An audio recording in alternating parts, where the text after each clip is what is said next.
the week been? What have you been working on? I think the good thing is we've got a gap. I think we've got a time where it's been a little bit manic. Obviously been changes made, and it's just given us time to breathe and take stock.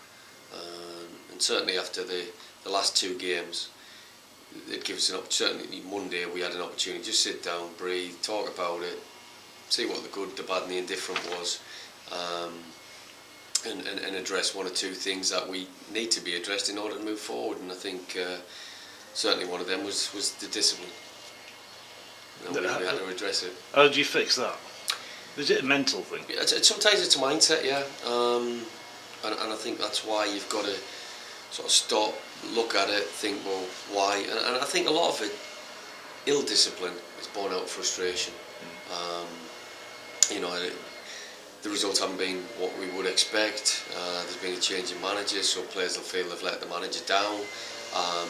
So there's a level of frustration. You've got to quickly dress that up and dress it down, because no two games of football are the same.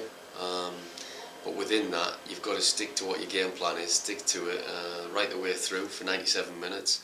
But in order to do that, you've got to try and keep 11 people on the pitch. You come off two games where you've basically lost them to the last minute goal. How do you get heads back up after something like that? Again, as I said, I think if it's 11v11, it makes it easier. However,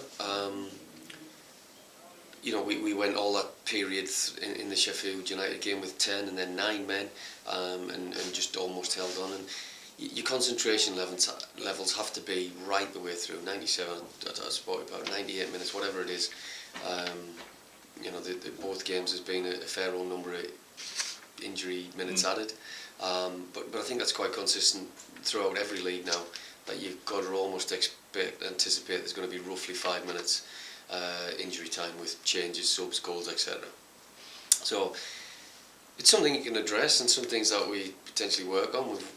You work with being without a man, you work different systems, but again you have to constantly drill that into somebody on a training ground and make you aware, because when you are thrown into that situation, you've got to be prepared for it. And with minimal time that we've been sort of working with the players, it's been difficult to do everything. Immediately after both games, Sheffield United and Millwall, there's players with heads in hands, on the floor, heads are down. If anything, they're showing that they do care about it. The group does care. I think that's the biggest thing. And as you say, the pleasing thing in defeat is when you do go in the dressing room that there is disappointment. You're looking and seeing that, has the effort been in there? Yes, on both occasions. But as I said, it would have made it easier should we have done it. And I think we would have genuinely got points in both games, if not maximum points in both games, should we have kept the full array of players. The squad's depleted as it is with injuries, etc. So with suspensions, it adds to that. So you need to get your rest and recovery. Hence why this 2 week period is massive. Have you, Kiddo, and said you changed anything in the way you approach games, the way you train into them, or anything at all? There's certain different things that you put into them, but there was an awful lot of good things that were in place. And as I say, I think it was just a little bit of dip in form, loss of certain players, etc. that you have cost us ultimately. So yeah, there's bits that you'll tweak in training, but as I say, there's a lot of good people still in the building, and there was a lot of good things in procedures which I was part of when we first come into the club, and how you approach games, etc. So there's just little minor details that are just letting us down at the moment, and they need focusing on. So injury-wise, he's not helping. Having suspensions on top of it, he's further not helping. Are there signs that you're going to get players back? Even your Craig Joneses, your Porbies, who've done tremendously well.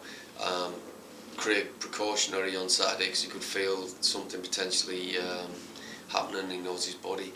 It just allows that little extra bit that they probably needed. They were thrown in a little bit too soon, and it is a gamble. But just knowing the character, I think that's the understanding of knowing different players is that you know that you will get a level of honesty from these type of players, and you also know that the part of the plan is that you will decrease the workload at the start of this week. It'll get increased towards the end of the week, being in every day and right the way through to prepare in order for Bristol. But you know, they've understood what was needed. That was part of the plan before the 2 games. It was discussed, and I think that's the key: is don't come off track.